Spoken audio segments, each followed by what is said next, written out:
So we're going to be discussing Kahlil Gibran's work on giving. I'll read the excerpt out and then we'll move through it line by line and discuss each aspect of the excerpt. So, then said a rich man, "Speak to us of giving." And he answered, "You give but little when you give of your possessions. It is when you give of yourself that you truly give. For what are your possessions but things you keep and guard for fear you may need them tomorrow? And tomorrow, what shall tomorrow bring to the overprudent dog bearing bones and the trackless sand as he follows the pilgrims to the holy city? And what is fear of need, but need itself? Is not dread of thirst when your well is full, the thirst that is unquenchable? There are those who give little of much which they have. They do it for recognition, and their hidden desires makes their gifts unwholesome. And there are those who have little and give it all. These are the believers in life, the bounty of life, and their coffer is never empty. There are those who give with joy, and that joy is their reward. And there are those who give with pain, and that pain is their baptism. And there are those who give and know not pain in giving, nor do they seek joy, nor give with mindfulness of virtue. They give as in yonder valley the myrtle breathes its fragrance into space. Through the hands of such as these, God speaks, and from behind their eyes, he smiles upon the earth. It is well to give when asked, but it is better to give unasked through understanding. And to the open-handed, the search for one who shall receive is joy greater than giving. And is there aught you would withhold? All you have shall someday be given. Therefore give now, that the season of giving may be yours, and not your inheritors. They often say, I would give, but only to the deserving. The trees in your orchard say not so, nor the flocks in your pastures. They give that they may live, for to withhold is to perish. Surely he who is worthy to receive his days and nights is worthy of all else from you. And he who has deserved to drink from the ocean of life deserves to fill his cup from your little stream. And what desert greater shall there be than that which lies in the courage and the confidence, nay, the charity or receiving? And who are you that men shall rend their bosom and unveil their pride, that you may see their worth naked and their pride unabashed? See first that you yourself deserve to be a giver and an instrument of giving. For in truth, it is life that gives unto life, while you, who deem yourself a giver, are but a witness. And you receivers, and you are all receivers, assume no weight of gratitude, lest you lay a yoke upon yourself and upon him who gives. Rather, rise together with the giver on his gifts as on wings.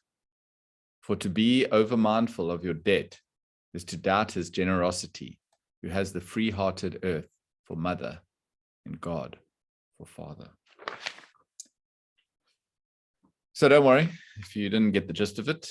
There's much to talk of in this excerpt. So as I mentioned, we'll break it down one line by line, or a few lines sometimes. And hopefully by the end, you'll have a thorough understanding of what is giving. So he starts by saying, you give but little when you give of your possessions. Believe it or not, there are those that even that form of giving is an ask for them. They can't part with some of their material possessions. They can't give away what they have. Material I'm talking about, nothing else. See, he uses the word little here, actually to mean they don't give, they're not givers. See, if you can't even part with something material that you own, then discount it. You're not a giver. So he's ruled that out. So the implication here is not only is he saying that just simply giving of material possessions, giving of that which you have an abundance of, or more than what you need. For example, say I have 2 loaves of bread, right? And I give a loaf of bread away. Some might say, well, that's giving. He says, yeah, it's not giving. You've just got surplus. You're parting with surplus. It's not giving. So what he is trying to portray here is that giving is more than just parting with excess of what you have, or with anything that you have for that matter. You shouldn't adopt an attitude necessarily that, oh, well, I'm a great giver because I, gave X amount of money to charity this month. Or I'm a great giver, it's winter's coming and I, went through my cupboard and I took out all the old winter clothes I don't wear anymore, some old blankets I wouldn't put on my bed. I gave them to the needy. I'm a great giver. He says, no, this is not even giving. See, where's that and where's everybody? Some claim you give some material money, all these, billionaires giving, charity. As far as Kahlil Gibran's concerned, they're not giving at all. Abundance of wealth, excess wealth, giving it, it's not giving. So he goes on. It is when you give of yourself that you truly give. Now, don't misinterpret this. It's not meaning to be a giver, you need to give your life away, commit suicide, as it were. One of the ways we can understand this form of giving is in an excerpt from the poem by William Wordsworth, Daffodils. I don't know if any of you have read that poem, but it's a brilliant poem. It essentially highlights these aspects of spiritual disciplines, karma, bhakti, jnana. And the first he talks about is karma yoga. And he says in that poem, I wandered lonely as a cloud. And he talks of this cloud that essentially gives rain. I wandered lonely as a cloud. The cloud wanders lonely. It's all by himself, right? It's not causing trouble or anything. What does the cloud do? It gives rain. So, and what happens when all the rain is given? The cloud is finished, right? Gives of himself. So it's not that you need to, give up to the point where you yourself are destroyed, but that attitude that you don't want to hold anything back. There's a famous quote, Desdemona. She's one of the most virtuous characters in Shakespeare, or claimed as one of the most virtuous characters in Shakespeare, not by me, by authorities on the subject. And there is a line describing Desdemona, and it says, she found it a vice in her goodness not to do more than she was requested. A vice in her goodness not to do more than she was requested. See, someone came and asked her for something, automatically she gives, right? Then when they part ways, or when they go off, her first thought is, was that enough? What were they asking for? Is that enough? Maybe I should have given more. So when it is when you give of yourself that you truly give, possessing that attitude of, surely there's more I can give. That's true giving. For what are your possessions but things you keep and guard for fear you may need them tomorrow? See, as human beings, there are these two motivations that we possess. The Sanskrit terms are dukkha nivritti and sukha prapti. So the first dukkha nivritti is we do certain things to avoid sorrow, to avoid pain, to avoid suffering. It's one of the things that motivate us. The other, and that's dukkha nivritti. The other is sukha prapti, and that is we try and gain happiness by indulging in the sense objects of the world. So we try and achieve the state of happiness by avoiding sorrow and by courting joy. Now, what he's talking about here is warding off sorrow. So the first one, dukkha nivritti. So he's talking about warding off sorrow. How do you ward off sorrow? By accumulating wealth, right? See, I think to myself, okay, how much wealth can I accumulate so that in future event, I am preventing myself from falling into suffering, into sorrow. So everything you do is in an attempt to guard yourself from sorrow, to prevent yourself from getting into a situation where you may be sorrowful. So you end up hoarding. No, I need more. I need more because this is going to set me up. And I don't want to be in that situation. Because you feel if I'm ever in a situation where I don't have all this, I'll be unhappy. I'll be miserable. If I can't afford this kind of life that I've set up for myself, I don't want to even think about that. Therefore, let me accumulate more and more and more. Oh, you need something? Sorry, I got to look after myself first. And tomorrow, what shall tomorrow bring to the prudent dog bearing bones in the trackless sand, who follows the pilgrims to the holy city?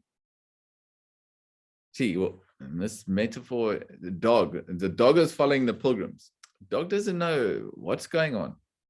The pilgrims have an insight, right? They have a purpose. They have a direction. They're going to the Holy Land. They're going to pray or whatever they're doing there. They're going to seek God. Dog's just going along.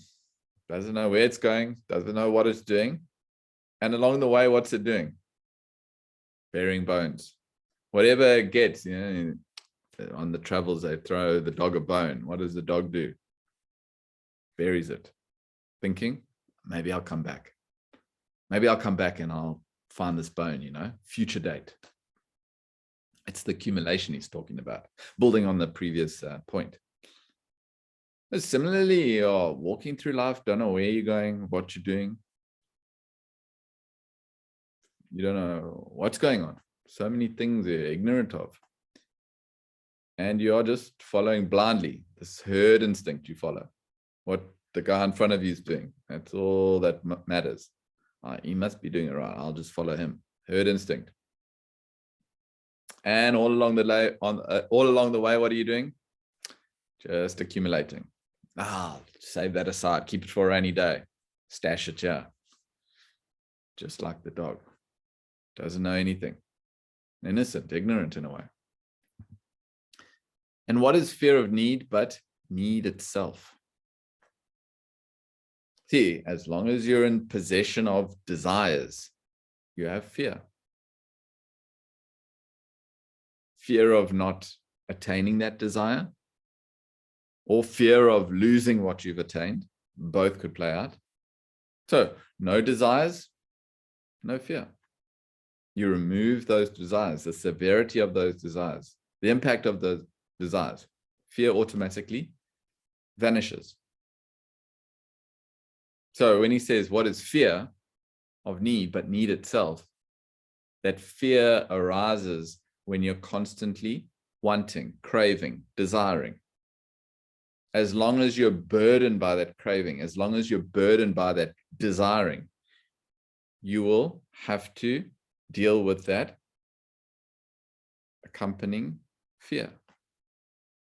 No, I want my child to get into the best university. Must get into the best university. Fear of what? Him not getting into the university. So that arises because of that need, because of that desire, because of that want in you.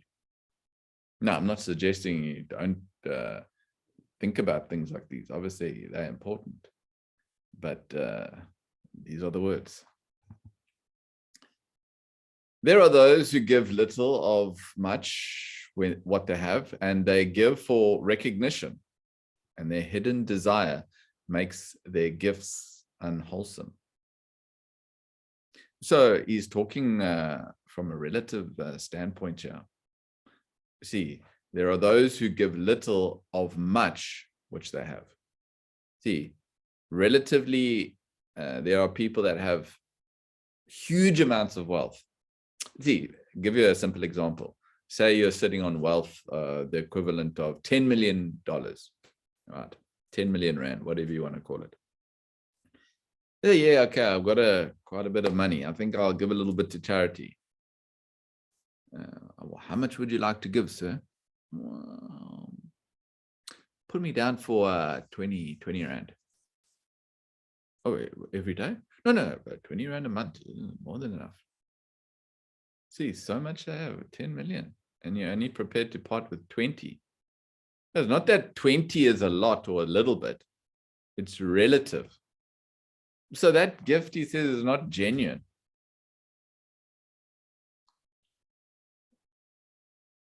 See, there must be this feeling when you give. Someone described it as you should feel a pinch, you should feel it a little bit. You give and you should feel, okay, I'm giving, but example, I'm not trying to put a value or an amount on it. But say you got 1,000 Rand. Your friend comes to you, I need some bucks. Yeah, okay, yeah. Take 200.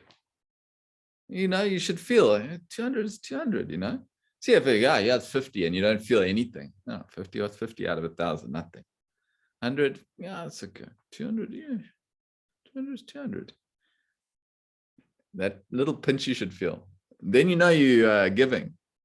So it's the proportion that matters, not what you give.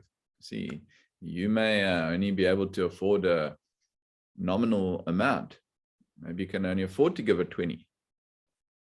But it's relative. Maybe your income is 100 and you give 20. It's relative. That's more important in the proportion.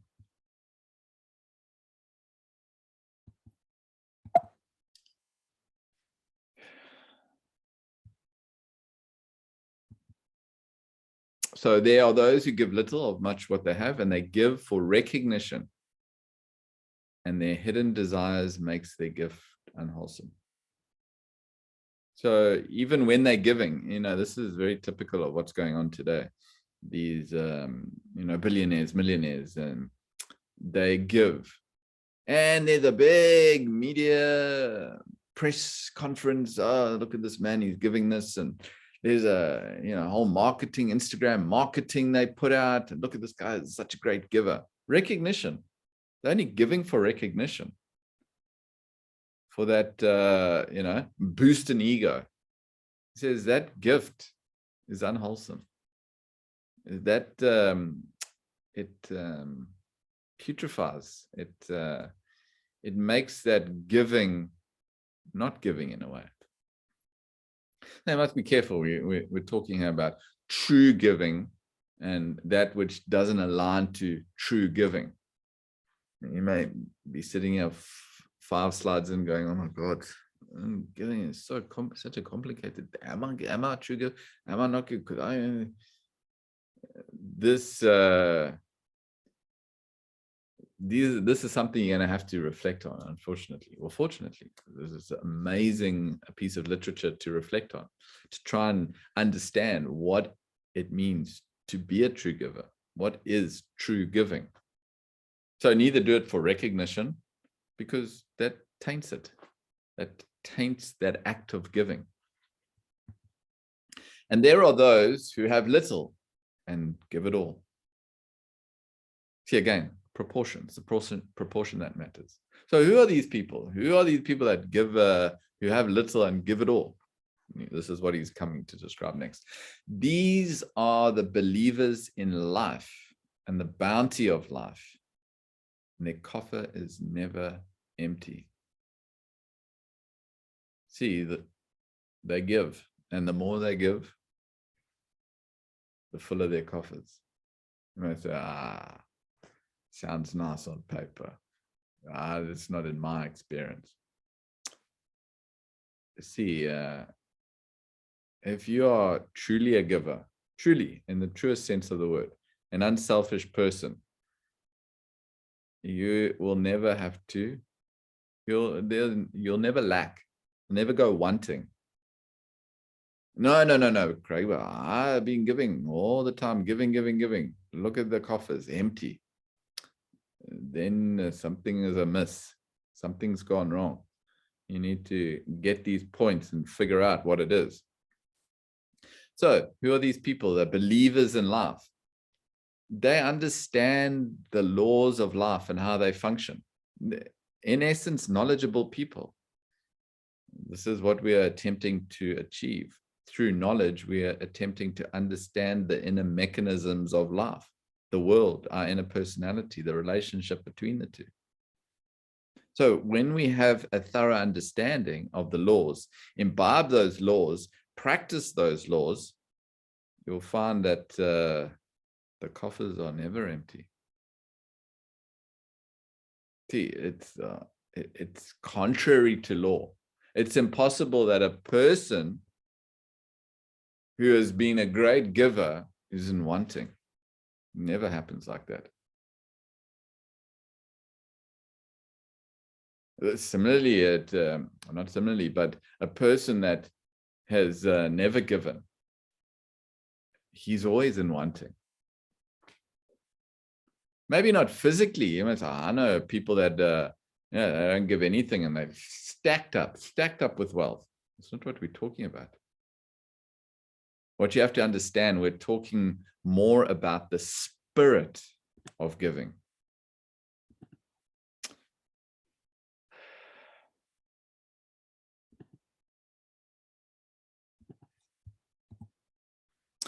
There are those who give with joy, and that joy is their reward.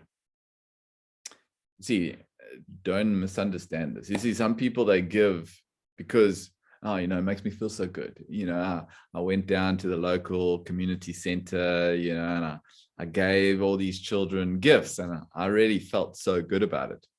This is just a business transaction. You're doing business. You're giving for a kick for yourself. You're getting some emotional support or emotional high of that act of giving. See, that act of giving shouldn't be the springboard for your joy. See, the act of giving is the reward of joy. I don't know if you're all understanding here. You see, you're not giving to gain joy. You don't give so you are happy. Ah, now I feel happy. I've given today. I'm happy. No, that's not what he's saying. He's saying when you have this feeling of happiness, this feeling of joy, a subjective well-being, equanimous, happy within yourself,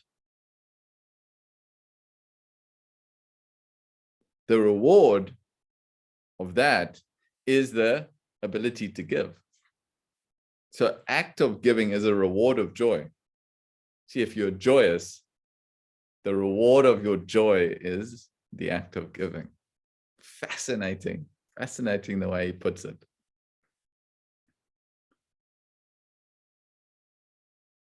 See, there are people that are happy to give, but they're not dependent on that giving for their happiness. They are not giving to gain happiness, in other words, is what he's saying. And there are those who give with pain, and that pain is their baptism. See, if you're not a giver, right, at least start giving. And in the beginning, it may be, really, I got to part with, okay, let me do it. It's painful. You know, there's, I'm sure some of you have experience, you know, something is asked of you, okay, I better do it. It's the right thing to do. I better give it, you know, and you give it and you feel, it's painful to give.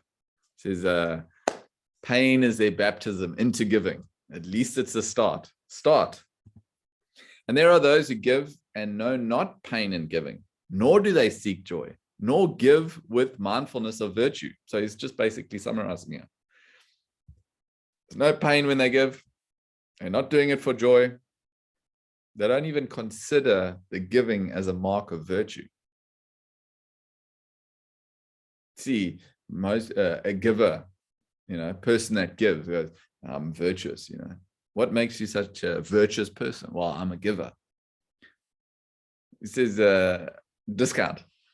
That's also out. A true giver doesn't see giving as a mark of virtue. He doesn't see it as virtue. See, ask Mr. Sun, who's all day at the sun, we all fry. We're finished, in fact. But the sun doesn't feel like it's doing anyone any virtuous favors.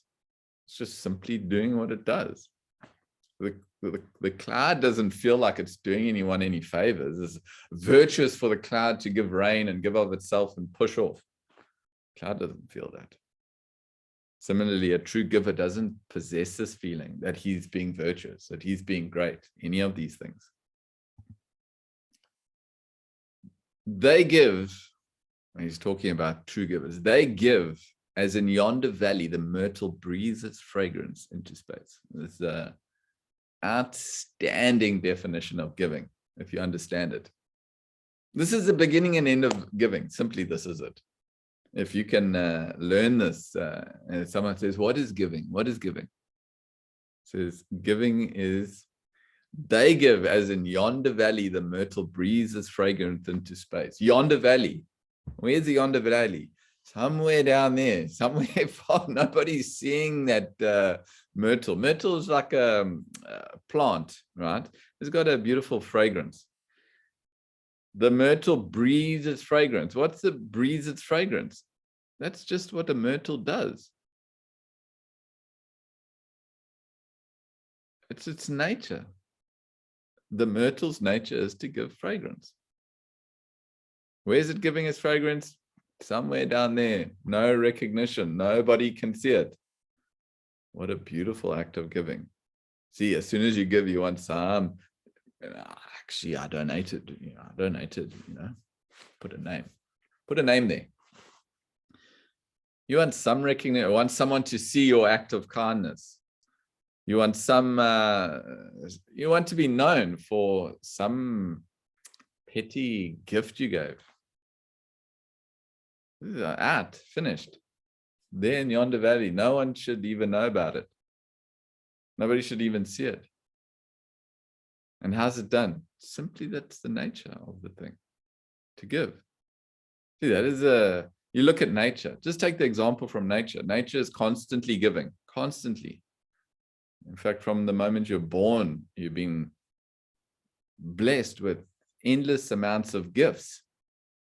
Oxygen, nutrition, perfect temperature, perfect atmosphere. The list is endless. Now, what do you want to do? Take. See, just function like nature. Give. It's no big deal. Just give.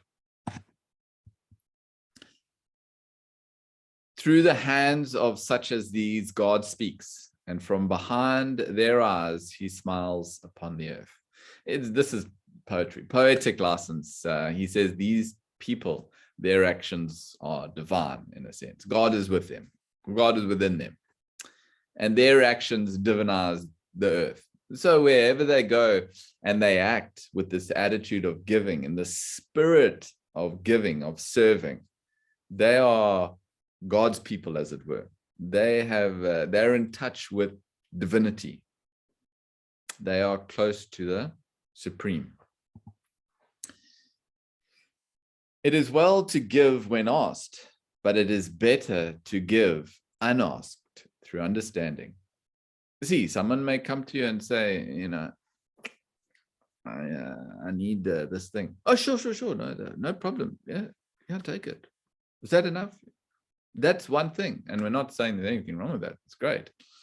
But a true giver understands and anticipates a person's needs. See, he's not waiting for a sanction. He's not waiting for someone to ask. No, I'm a great giver. Just tell me what you want. A true giver goes out and he looks, anticipates. Oh, that person is, he doesn't have I've seen him outside every day. No waterproof jacket he has. And that fellow is walking outside every day. He needs that. So understands, anticipates the other person's needs.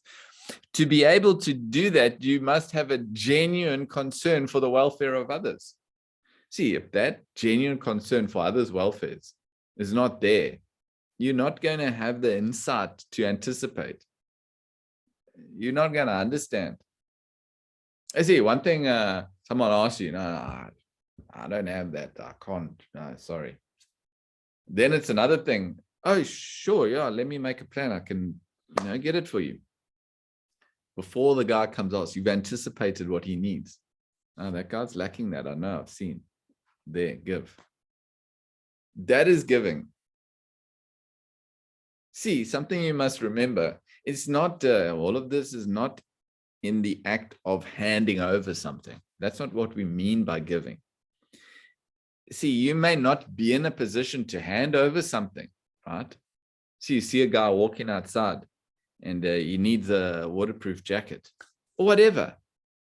That thought comes to you.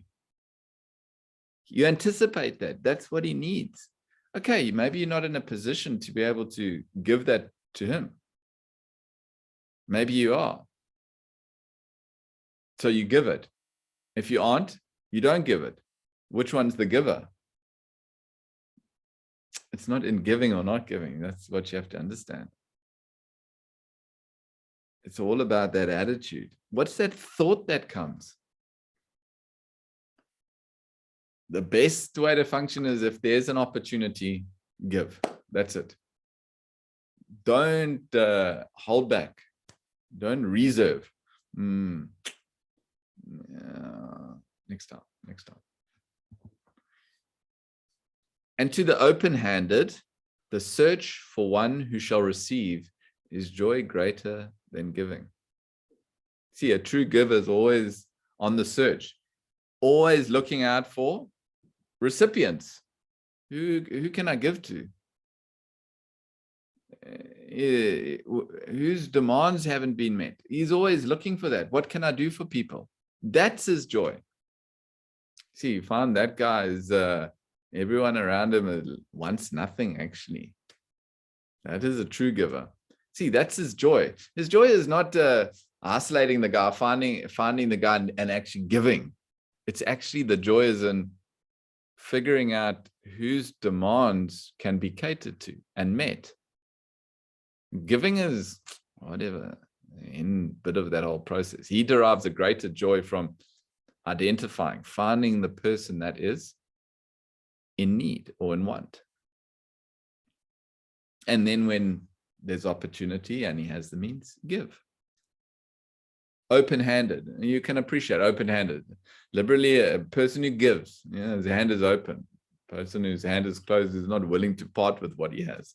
Open-handed. Whatever's there, take it. And is there aught you would withhold? Is there anything that you wouldn't give? See, what he's actually saying is there's nothing worth hanging on to. No, but I need this thing. I need this for my work. It's not worth hanging on to. Give it. Simply give. We can't. So attached we are. No. Not anything you can take. Please, just not that. Just not that. Is there aught you would withhold? See, what is worth holding on to? It's if you've been in the company of such people, it's a great way to be able to appreciate what's Kahlil Gibran saying. Amazing how these people function. Every request, certainly take it. Oh, but that the very nice shirt you have. Where did you get it? Oh, this. You like it? I'm not going to put my shirt off. Take it. What's it worth keeping? No, this is a ashram kurta, specifically from India. You can't get them here. You like it, just give it. All you have shall someday be given, and there is aught that you would withhold. All that you have shall someday be given. See, what are you hanging on to this stuff for? Anyway, when you die, somebody's going to come and give it all away to people who really need it. So why not give it away now? Why wait till you die? Then you don't even get to experience the joy that everyone gets from receiving all your crap. Huh? See, everything is going to, when you die, nothing is going to be left. Trust. Your family, your friends, your children, everyone are going to come and grab whatever they can. You're not even going to have the opportunity to witness that. Might as well at least witness it while you're alive. And then at least, because, somebody going to come and, you take that. No, that's not in the will. At least when you're alive, you can do it sensibly, distribute it properly through understanding, knowing that nothing should go to waste. Therefore, give now, that the season of giving may be yours and not your inheritors. See, now's the time to give. No, Craig, I really, really want to give. What your organization's doing is great, but times are they're tough right now. But let's see how things are in the next 6 months. Maybe in a year's time things pick up. I'll be in a better position then. Season of giving is now. That's where giving happens, in the present. It's not something you reserve for the future. You often say, I would give, but only to the deserving. The trees in your orchard say not so, nor the flocks in your pasture. Who are the persons that are deserving? I would give. I'll give, but no, that guy doesn't deserve it. Who's deserving? You're judge, jury, executioner, the whole bank shot. You decide who's deserving. See, the trees, they don't say, no apple for you, no orange for you, no banana for you. You don't deserve. No, the trees are simply producing fruit for anybody to come and take. No, deserving, not deserving. You walk past, there's a fruit on a tree, grab it. The tree doesn't hold it back, nor the flocks in your pasture. It's contextual for the vegetarians. The question you got to ask yourself is, do you deserve to have it? That's the better question. Don't worry about who deserves. Simply give. But are you deserving to be a receiver? That is a better question. They give that they may live, for to withhold is to perish. The famous words of Oliver Goldsmith, where wealth accumulates, men decay. See, this hoarding, this accumulating of wealth. It destroys you. That's what people don't understand. It actually destroys you. People are so convinced that by having, by accumulating, by hoarding more than what they need, they'll be happier. It's a false sense of reality. And nowhere where wealth accumulates, men decay. They suffer. See, what you must understand about wealth is a pain to get wealth. You got to put in a lot of hard work, a lot of hard labor. It takes time. There's so many things about money, getting money. It's tough. Then you got to preserve it. Oh, no, this one wants this, and this one wants that, and the son-in-law wants this, and the daughter wants that, and you spend your whole life preserving it. And then parting with it, oh my goodness, how much does it cost? It's terrible. So where's the enjoyment? Where wealth accumulates, men decay. Surely he who is worthy to receive his days and his nights is worthy of all else from you. When he uses days and nights, he's just referring to the various pairs of opposites. Ups and downs, goods and bads, pleasure, displeasure. Similarly, he is worthy of whatever you give. A person who is going through these ups and downs, a friend may be having a good time, and it may not be having a bad time, or having a bad time. Ups and downs of life. No, he's well off. He's not worthy of getting anything from me. Oh, yes, but he's not having a good time. But that's his own fault. He put himself in that position. So whether the guy's up, whether the guy's down, you still hang on to you still hang on. You don't give. Who is worthy to receive? And he who has deserved to drink from the ocean of life deserves to fill his cup from your little stream. Hey, what is this ocean of life? Nature. Nature is abundantly showering you with everything. Everything is provided to you by Mother Nature. You can't even quantify it. What's your oxygen bill for the last 20, 30, 40 years? What oxygen bill are you talking about? No, you've been taking oxygen, right, from nature. What have you given? Oh, water falls from the sky. You can bath, you can eat, you can clean, all this. Pay your water bill? Yes, I pay my water bill. Yes, definitely pay my water bill. Sometimes I cheat on the meter though. You see, what all you have received from nature is you can't even quantify it.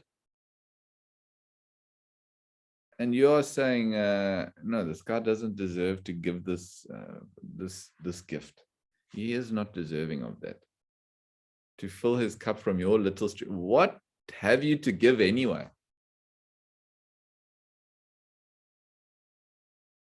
And the little you have, you don't want to part with. Fill his cup from your little stream. That's what he means. Little stream is, where are you in the greater scheme of this all pervading nature that is constantly providing you with everything you need for your sustenance and survival? There's not even a comparison. And yet you are claiming, he doesn't deserve. And what desert greater shall there be than that which lies in the courage and confidence, nay, the charity of receiving? See, now he talks about this idea of receiving. In a way, he's saying, be a little uncomfortable in receiving.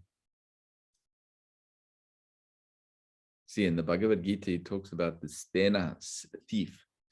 He who, I'm paraphrasing what the verse says, he who takes, or he who receives in this context, without producing, is verily a thief. What greater desert shall there be than one who, then which lies in the courage and confidence, now the charity of receiving?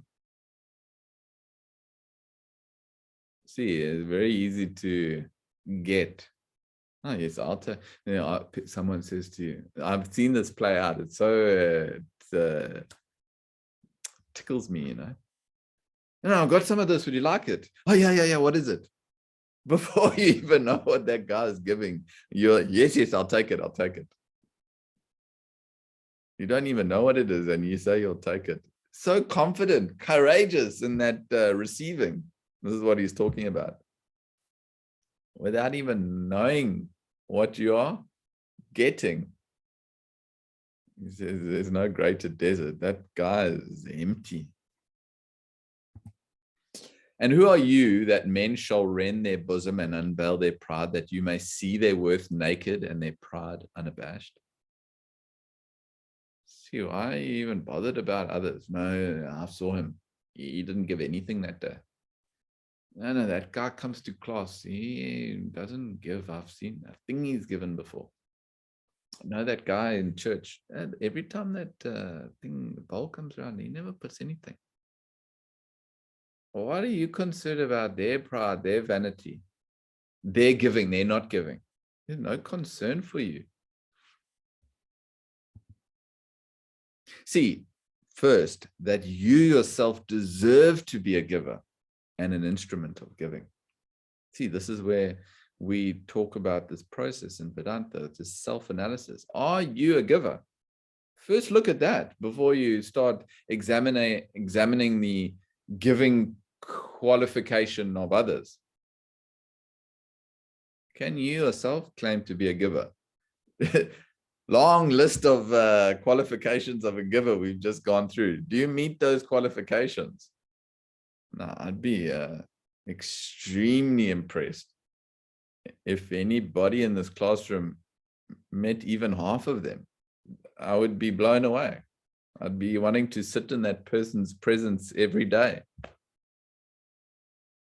Because it's not easy to give. You've just seen it's complicated. Don't give this, don't give that. The material's not giving, this is giving, but don't give too much. Don't give it. To hell with giving. So you must examine these qualities of a giver, true giver. Reflect on them. Attempt to experiment with them. Practice them. See what becomes of that. For in truth, it is life that gives unto life, while you who deem yourself a giver are but a witness. This is important, and it's not only applicable to giving. We have this word in Sanskrit called sakshi.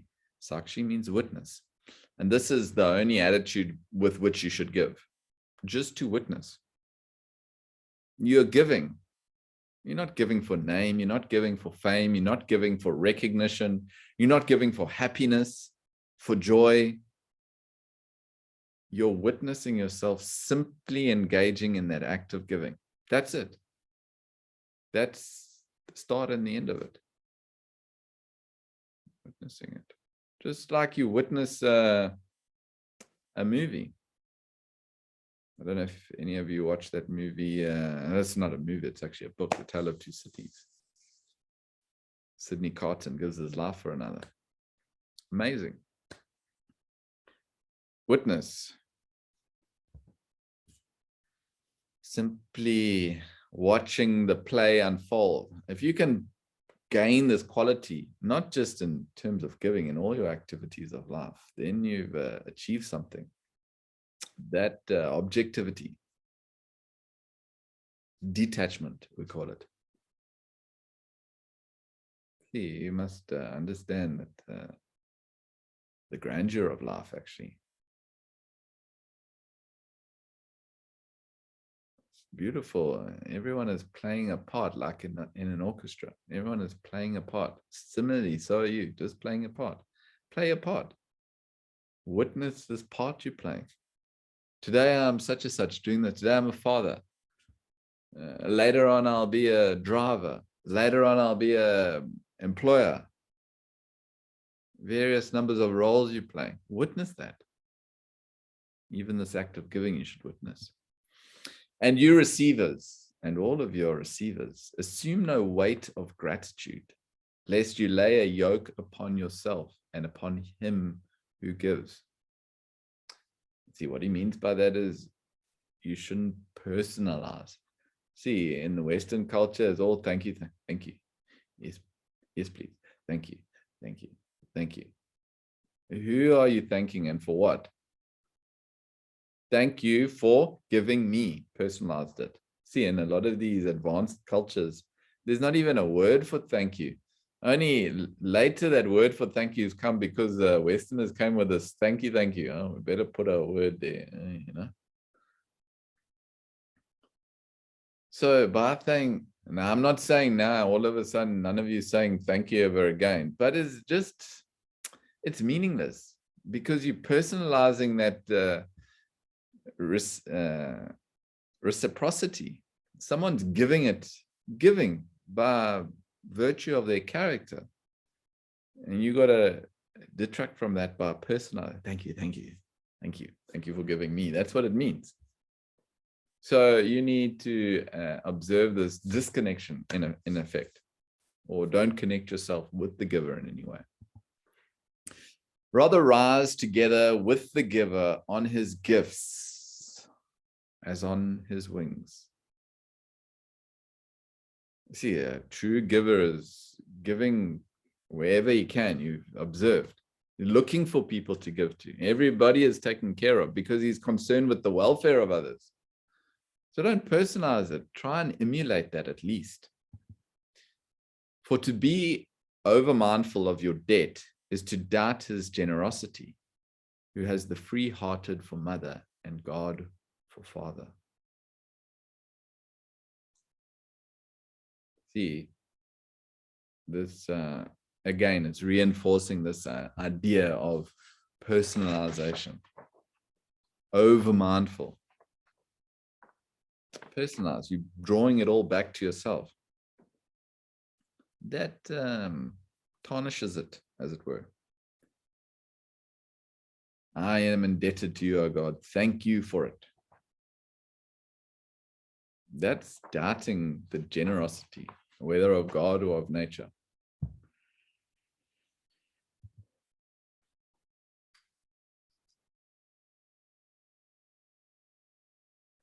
And there we go.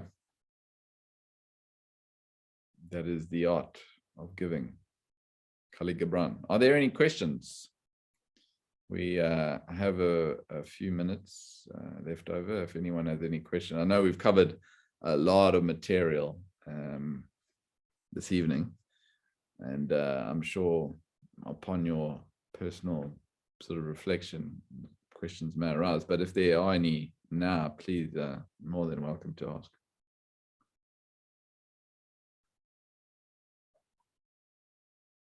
Yes, Sarah. Craig.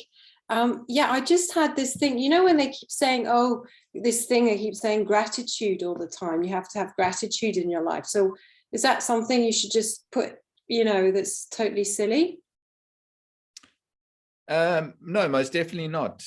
Gratitude is a practice that actually segues into or moves you and ushers you towards this expression of devotion or surrender. So gratitude is important. But again, that gratitude, as soon as it's personalized, it loses all impetus, right?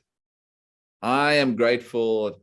You maybe in the evening you're saying your prayers, dear God, I'm grateful for X, Y, and Z you have given me. Personalized.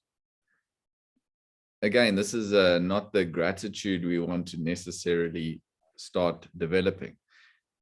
It's just that feeling, that attitude of, you know, so much the beautiful way in which nature functions. It's spectacular. No doubt you're a benefactor of that, but you shouldn't place the emphasis and attention on you having received. Obviously, it's difficult because we can't segregate this thought because we are this ego who is receiving. So it's just to try and put a little distance in that thought. You understand? So just that degree of separation. Okay, I understand. Yes, I am receiving, but so is everybody else.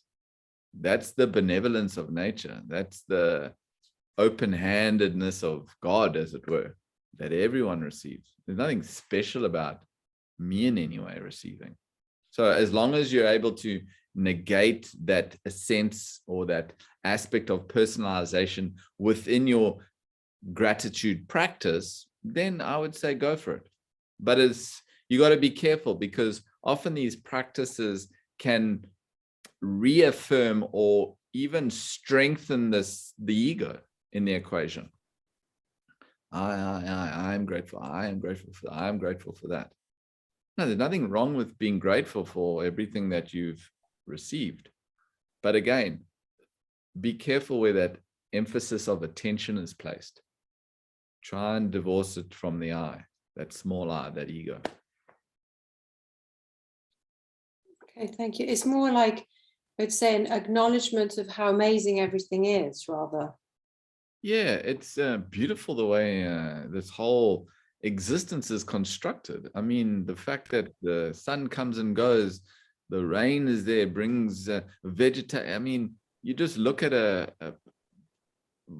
if ever you are in doubt, just go into the garden and see there in London, it must be spring or summer. Everything is flourishing. I mean, it's amazing. That is gratitude, to observe the play of nature. That's true gratitude, in fact, not the sense of what I received, you know. So it's just being able to witness the abundance of nature, as it were. That's real gratitude. Hariom. So my question is regarding the line that says, it is well to give when asked, but it's better to give unasked, through understanding. Now, your comment is that genuine concern about the welfare of others should be the attitude. So here I find the conflict of, for example, knowledge is taken, not given. So even if we genuinely understand that that other person might be in a need of guidance or some information or knowledge, it won't be perceived properly unless it's asked for. And on the other hand, I'm thinking that on the point of the olive tree, even if our intention is genuine to help others, we might not know what the other person needs. So the question, I guess, it could be when to give unasked without actually making a mistake. See, that's a good question. So this, of course, this is one of the fundamental laws we learn. Knowledge is taken, is never given. But it's not a hard and a fast rule. And not you sit back, you know, I'm looking out my window. Wow, today nobody is coming to take. I will just sit here and I won't give anything. No, this is never only taken. No. It's not a hard and fast rule, you know. Sometimes it's going to be extremely beneficial. You know, your friend there is puzzling, he's suffering, something is wrong, and you have a ready solution. And he doesn't come and say, you know, Sarah, pranams, Mahara, I don't know what the female form of Maharaj. We know you have been studying this Vedanta. Please bless us with your wisdom. That's not going to happen like that any of the time, not even some of the time, any of the time.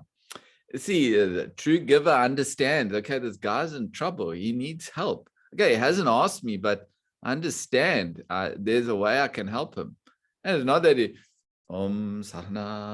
sit down and give him the fellow a lecture. You can give to the extent that he's receptacle. You know, some tidbits you can, you know, it's okay, you know, you don't have to feel this way. It's anyway, is just passing phenomenon, you know. It's gonna pass, man. Don't worry so much. It's I've been through something similar. It's gonna pass, you know. You're actually giving him wisdom. Even this shall pass away. You know, and sit down and start reciting the poem. But you've learned, tell them, even this shall pass away. Don't worry, you know. So again, it's everything is in context, right? A guy is drowning, but is gone so far down he can't scream for help. Well, he didn't ask for help. What am I gonna do? No, throw the rope, try and save him. You know, he can't talk anymore. Can't ask for help. He didn't ask me. Help is only asked for, you know, like that. So again, everything in context. Now, the last portion of your question, you're talking about the olive tree, what to give. How do you know what to give? See, that makes a true giver, because he's so attuned. that emphasis on himself has vanished. He's not concerned with any of his own needs anymore. In fact, all his needs have been met because he gives in such a way. So he's so acutely attuned to the needs of others. And therefore he knows exactly what they need. This is the greatness of the guru. He understands to the T what you need. You see, you don't always go to the guru and get the answer you want. I've spoken to people, they go, you know, he said some funny thing, you know, I don't agree with that. He's not giving you what you want always, what you need, because he's attuned to that.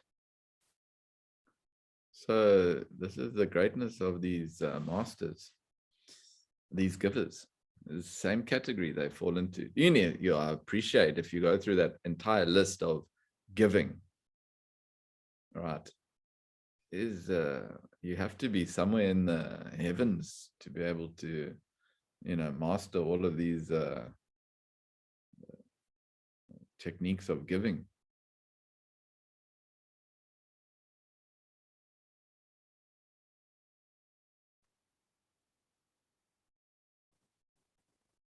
Okay, thank you.